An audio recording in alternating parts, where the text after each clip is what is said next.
Hello, hi, we meet again, and today is the final episode for our premiere season 1.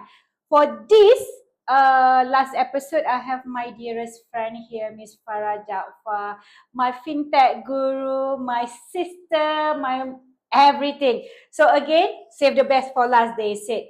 So Miss Farah Jaafar, thank you so much for being with me. My honor. Anything for you. Oh my God. Okay, a little bit about her. Farah Jaafar, she has been in this industry in Malaysia for 30 odd years. Actually, 30 odd years.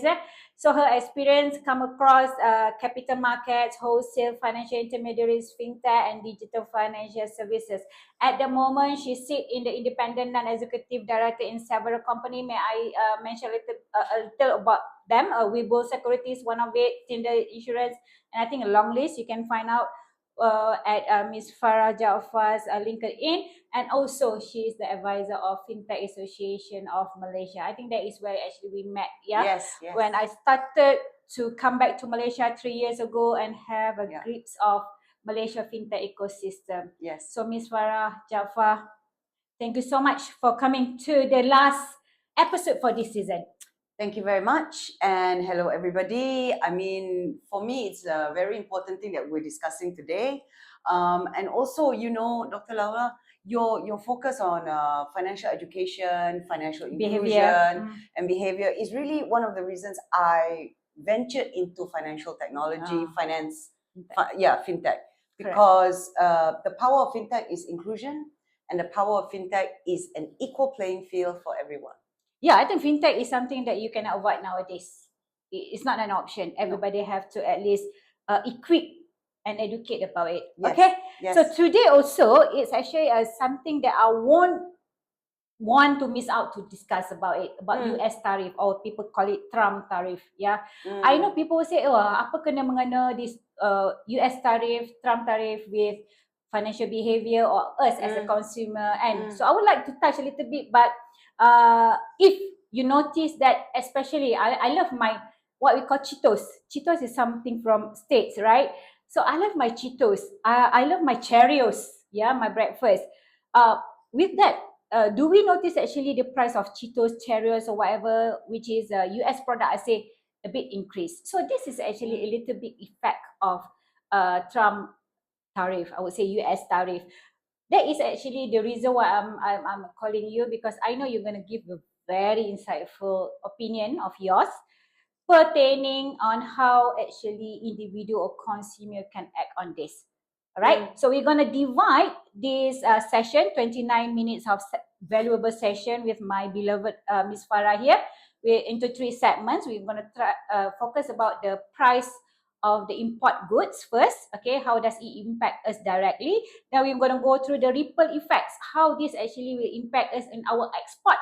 Ya, barang-barang yang dikeluarkan oleh Malaysia, how does this impact, and how does this ripple effect impact rakyat Malaysia, the Malaysian indirectly. And last but not least, how we can control this, how we can cope with this. All right. So let's start with we dive into the topic. What actually tariff is? So may I just give a definition of tariff? Actually, a tax that is that's a country put on products coming from other countries. So if you are sending your products to other country and your product is been sending to us other country, it's actually a tariff tax that we impose in that. So hence, when US start increase the tariff to all the import tariff to outside, yeah, it's actually impact.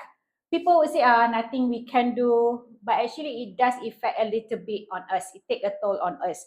So may I share a little bit about the statistic before we move into how does this actually can impact us directly. Let me talk about the price increase on the electronic actually. So with, I think, the famous 2018 war between US and China actually, yeah, it does actually impact a lot of electronic goods to increase 25%. War between these 2% impact to the whole wide world. Everyone, right? Yeah, 25% of consumer electronics, yeah, I think it's vacuum cleaner, etc. It increased 25%. I think that is just before COVID. We feel already the heat at that time, but we proceed with our life. And I have a lots of also the statistic here. Okay, another one before we go to our key point number 1, groceries and household item. Especially, I would love my Cheetos. I think everybody who, like junk food, love Cheetos. Cheetos is something that is addictable when you watch movie and etc. So the research shows that in Malaysia, even though we import rice from Vietnam and Thailand, but that also increased in price because of the effect of also the US tariff. All right, so it also increased 10 to 15% of our daily consumer. So that's a little bit facts, Miss Farah. Now, the direct impact of prices to us. Okay, when we talk about let's say your daily expenses on groceries, it does affect us. Yeah. Do you agree, Miss Farah? Absolutely. I go grocery shopping every week, and every week it seems to go up. You know, it doesn't even stay the same. Correct, you know, correct. That's what I'm saying. Yeah, it keeps just going up. And there's a lot that, you know, you can say, okay, there's clear evidence that it's going up, but there's also the issue in Malaysia. Obviously, the SST has also come in. Yes. Right? And then we've got this tariff wars to deal with. Yes. So I think we're feeling it a little bit more than we should, to be honest. Yes. Okay. Yes. But definitely the groceries are up, everything is up. And it's not even just, you see, if you step back a little bit, right? And even let's forget about groceries for the moment, okay? Even though it's important. Let's talk about everything that we use and need to use in order to create something in a globalized economy that we have come to live in today, right? Everything is important. Everything crosses boundaries and international boundaries in order to be created, in order to be available, so that we can then add our value and create something more into it.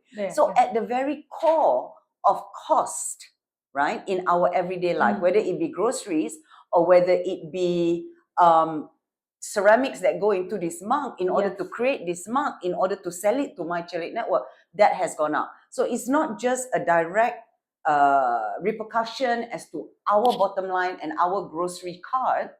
It is a holistic increase in the cost of living, yes, but also manufacturing, providing of service, providing of advisory. To me personally, it's a whole new operating environment, and it's quite daunting, you know, every day. And when you start to think about the people that have less than us, it's a real crisis. They're struggling more, I think. Yes, absolutely. Yeah, absolutely. Yes. Oh dear. So I think with the Malaysian love foods kind of thing, it doesn't help, right? It doesn't help. Malaysian is, people like food. I think we are also known as our tourists, okay? That Malaysia foods are one of the best ones. So it will not help actually in a way. No. But then you see in Malaysia, we also are a very low cost country. We're very cost efficient as a country. So, you know, in that sense, we are able to still attract people to come to visit for tourism and things like that, right? Correct. Because we have that advantage. As a country, we are very blessed. Actually, I believe. Yeah, another one to add that one, I think Thailand, I think the US tariff is 40%, much more than what it's crazy, they pilih kasih also lah in a way. All right, just like Malaysia, then I think Singapore that have 10% tariff, Malaysia 25%, but the rest of the country, except Vietnam, I think they have small interest with Vietnam, US. But you see that he just, Donald, when I say he, I mean the Donald Trump. Trump, okay, the president of the United States, just announced, I think last week, a revision for tariffs for Indonesia to 19%. Oh, they reduced it because Indonesia agreed to buy Boeing jets and give access to American companies into Indonesia. So, you know, why is he looking at tariffs? Is it for tariffs, or is it to create bargaining power to their country. Yeah. for the benefit of their Yes, country. of course. I think everybody knows that, but doing it drastically, it doesn't help sejagat, right? The whole world. Yes, That's but not his. Yes, but you have to understand, and it gives, for me personally anyway, it gives me a lot of context to understand his history. He's a businessman. Yeah, he's a businessman by nature. Right? So correct. if you go into Chinatown, for example, okay, Mm. they will say, how much is this mug? 50 ringgit. You say, no, not 50 ringgit. You walk away. And then you come back again, 25, and you settle at 15. Okay? Yeah, that's about So when you are dealing one-on-one like this, it's palatable. Yep. It's understandable. But when you are taking this approach to world trade, it's very disruptive. You know, and this is the kind of world that we've all had to start to learn to live in. Yeah. You know, because we don't know what's going on. Do you remember in April when it was first announced that these tariffs were coming in, the markets completely collapsed. Haywire. Yes. Everybody like. Absolutely. And today, last week, he announced a new range of tariffs, including Malaysia's tariff going 25 now. Going up to 25. From 24, right? Yes, from 24. And globally, the market's kind of like, yeah, okay. So I think we're all getting used to it. Yeah. But what's important, right, especially for your viewers, I think, is the fact that as consumers, we have to be very mindful. Yeah, no, and we have to start being intelligent and yes. understand really what's going on behind the prices. Yes, yes. And what to do with it, we go to the final section later on. Sure. So moving forward, can I also share a little bit of the facts? Report from World Bank indicates that 10% increase in tariff can lead to 2%, I think, increase in consumer price. Meaning Malaysia, we have 25% increase in tariff. By right, the increase in consumer would be 5%. Senang congak lah, gitu kan. So that is the price that we need to acknowledge that there will be a price increase of 5%. So that's a statistic where we are actually financial education, financial awareness is important, alert. So now we move to our second point, basically the ripple effect on economics. Just now we talk about the import, you know, the 25% import tax, what it can actually affect to our consumer and our rakyat, especially rakyat marhain. I believe that OT40 will be okay, but not so M and B, person like me lah kan, insan marhain ni. So now, we are moving to another section. Later we will discuss further, Ms. Farah, on how we can try to lessen the effect lah. Tak boleh nak avoid terus. Okay, how we can lessen the effect. Okay, the second impact is on the ripple effect on economics. So this increase of price of export and import, okay, the tariff, I think is also effect on our, I would say, Malaysia economics as well. For example, I think it's hit a bit hard on our semiconductor industry, where we are actually exporting to US. Yes. So will it actually affect our inflation rate indirectly after the 1st August? And the unemployment rate, the stability, our foreign exchange rate? Well, it's hard to say. The issue with the semiconductor industry, in my opinion, my personal opinion, right? Yes. Because I'm not from the industry or anything like that. But the way I read it is that actually it's a little bit like they're stuck, because the semiconductor industry is stuck between a trade war, the bigger trade war. Correct. Okay, there are wars and then there are bigger wars. Yeah. The bigger war between China and US. Yes. So they're really stuck in between, and I think, you know, being Malaysians at the core of it all, right? Even though a lot of the companies are Americans, the management and the approach is very global and international now. I think they'll be able to straddle that. But the blue collar is us, Malaysians. Yes, absolutely. I think there's almost 10,000. 10,000 in Penang.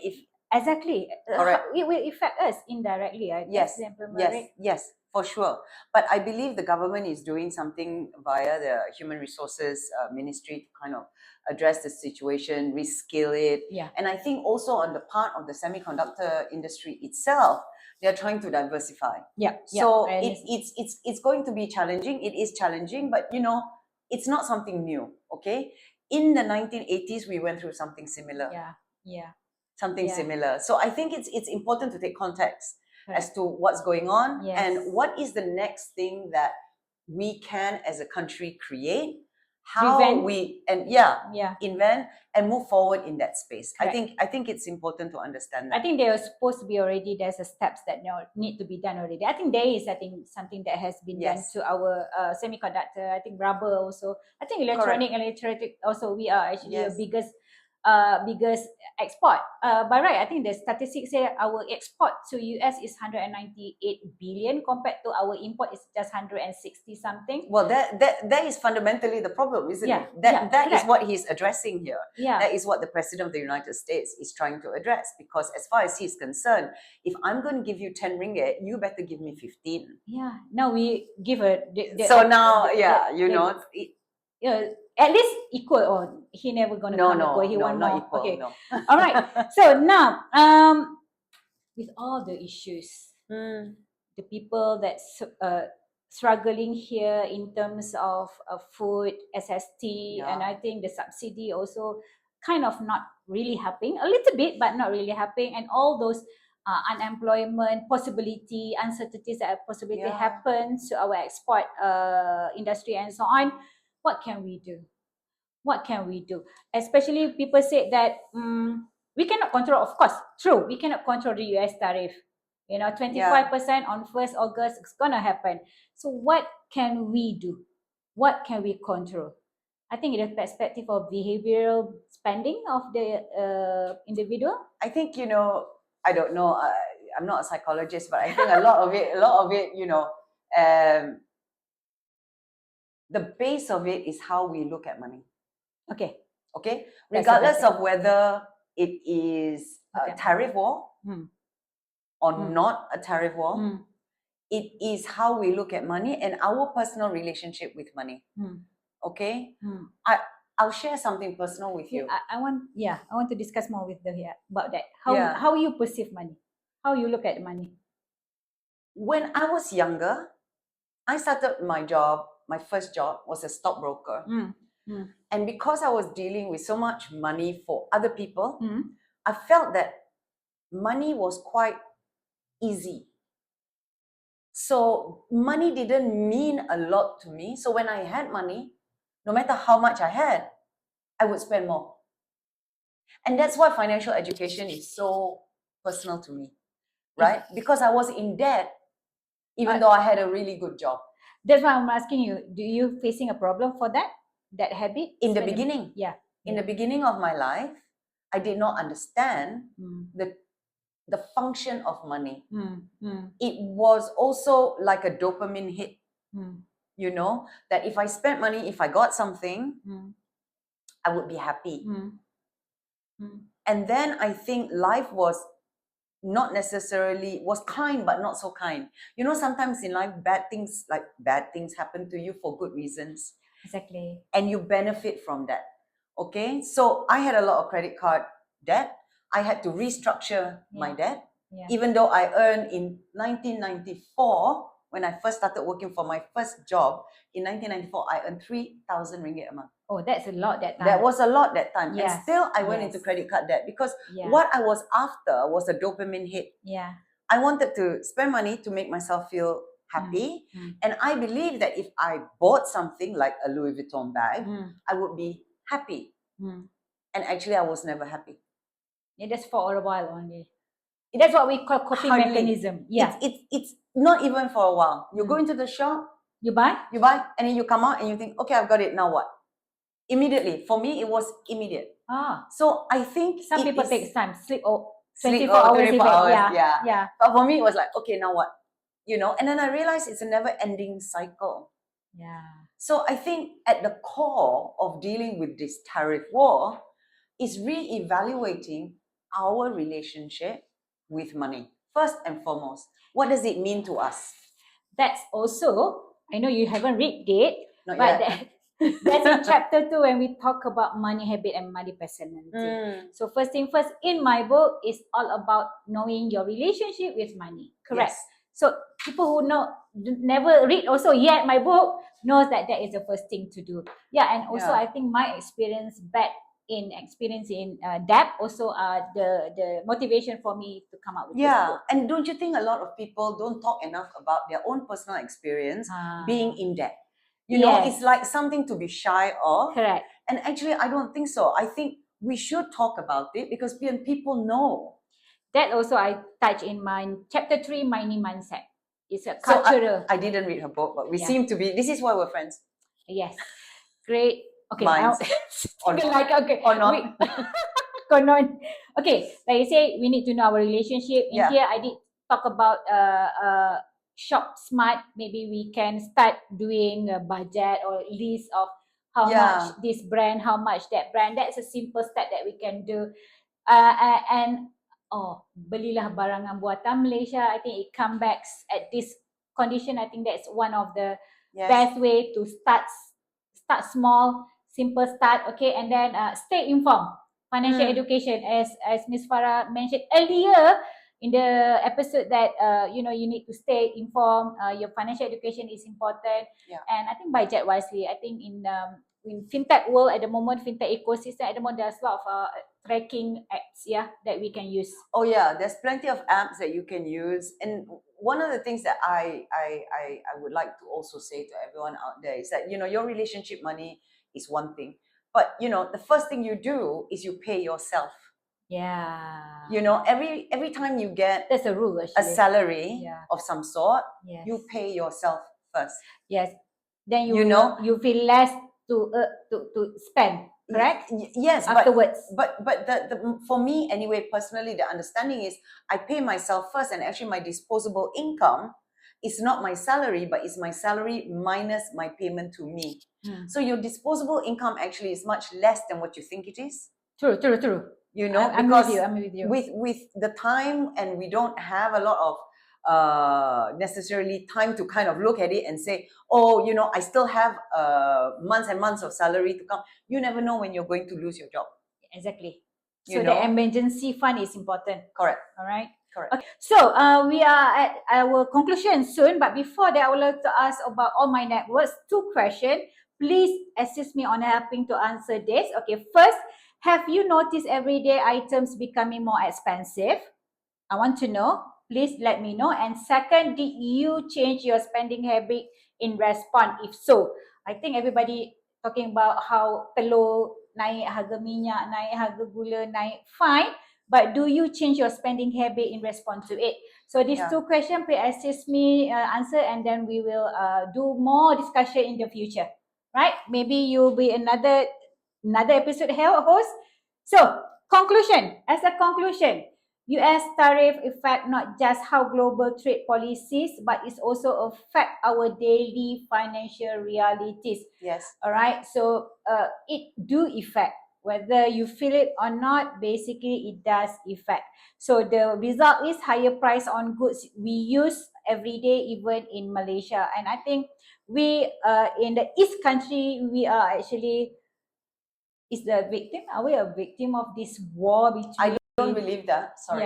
I don't adhere to victim mentality. I think there is a great opportunity for us as a country, first and foremost, because we now have the impetus to really reinvent a lot of our industries. That's one thing. The other thing is, on a personal note, I think every crisis is an opportunity.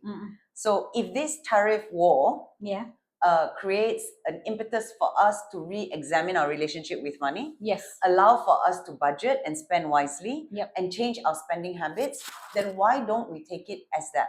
Why don't we take it as an opportunity to have... Don't play victim, Yes, a healthier mindset vis-a-vis money. Why not? Correct. So, I think, Miss Farah, and the statement with a strong statement that was, don't play victims. No. So, before I give a last word to Miss Farah on this very last episode of my season 1. I think it's a blessing for me. I would like to thank you everybody for joining me. But before that, I would if you think that this, how we actually impact ourselves on this import price or export price to affect us, do actually ask your beloved to follow my follow my LinkedIn live, Facebook live, and IG, and also subscribe to our Spotify and also YouTube. Yeah. So you can find it in Lalu Rashad. You can find it in all other my platform. I think there's only one Lalu Rashad. I believe so. I don't think we can manage more than one of you. Oh my God. One of you is plenty. That's another strong statement. One of her is plenty. She's lovely. Oh God. Oh my God. You made me fly. Okay. So okay. My last statement. You cannot control the global policy. Correct? It's out of our hand. But we can control how we respond to it. Correct. Right? It's all about us. It's about it's like everything else in life. Life happens to you. What matters is how you respond to life. Yeah. You still eat the pasta, but with a different brand of pasta. It's still pasta. That's what I always believe. So being aware of the cost help you make more smarter decision in life. I think I would like to take this opportunity also, Miss Farah, to all the hard work that have been done for all the 10 episodes of my season 1 Money Talk podcast. I would like to thank apparently my producer Yusri Zahid. Thank you so much, Yusri. My assistant producer Norfatin Atika. Thank you, Norfatin. Thank you for all the rundown. Thank you for approaching all the brilliant 10 guests for this season. I would like to thank Fatin Ishira, the casting crew, has been managing all my guest hosts and treat them very, very well. Oh, yes. And also my makeup artist who make my beautiful guests more beautiful. Oh, no. Wow, you're still beautiful. 𝐸𝐭𝐲𝐻𝐵𝐿𝐻𝐿, thank you so much. And I would like to thank all my Money Queen team, my 𝐸𝐻𝐿𝐵 team, and also my GameWise team, WB Asia event team. Thank you so much from the bottom of my heart. This season won't happen without all the hard work from every single of you. I cannot mention every name, but you know who you are. So thank you for joining me. My last episode. Save the best for last, they say. You're my Vanessa Williams. Thank you. Thank Miss you. Farah Jaafar, the last word before we curtain fall. What do you think? Okay, 2 things. The crucial 2 things that you need to do when you are dealing with money. Be real. Be honest with yourself. Okay, number 1. Number 2, if you really need to buy that bag, sleep on it for a month before buying. A month? I might take 24 hours, but Miss Farah make a month. No, but seriously, be honest. Be honest with yourself, and always assume you have less money than you actually do. Because chances are, with the inflation that's going on at the moment globally, you do. You know, the value of money is much less than it was before. You don't want to downgrade your life, right? We want to at least uplift or. Yeah, but that's where being real is important. Being honest with yourself about your monetary situation, and actually have a very clear, as a family, come together and be clear about your priorities and reach out. I think just now you mentioned about reaching out. Yes, reaching out is important. We don't want to talk about our culture who are so shy from hiding your problem, but I think this is a moment. It's something to talk about, not necessarily after you have a problem. Okay, it's a struggle. The moment it becomes a struggle, address it, speak to someone, get advice. Yeah, that's it. I think that's it. We closed the season with a very strong segment with Miss Farah Jaafar. Thank you so much, everybody. Don't forget to get my book. It's already launched last month, 30th July.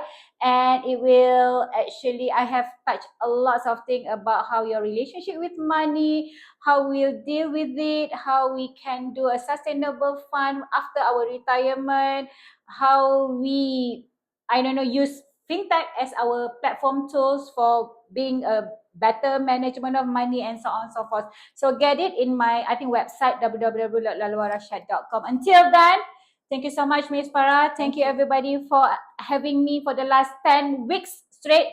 And I'll see you next season, perhaps in a better environment, better subject matters, and so on. Until then, I wish you all the best. Ladies and gentlemen, Money Talk Podcast. Stay calm, don't rush, make a plan, feel the hush. And I now curtain for my Money Talk first season episode 10. Thank you everybody. Thank you Miss you. Farah. I'll see you next season. Assalamualaikum.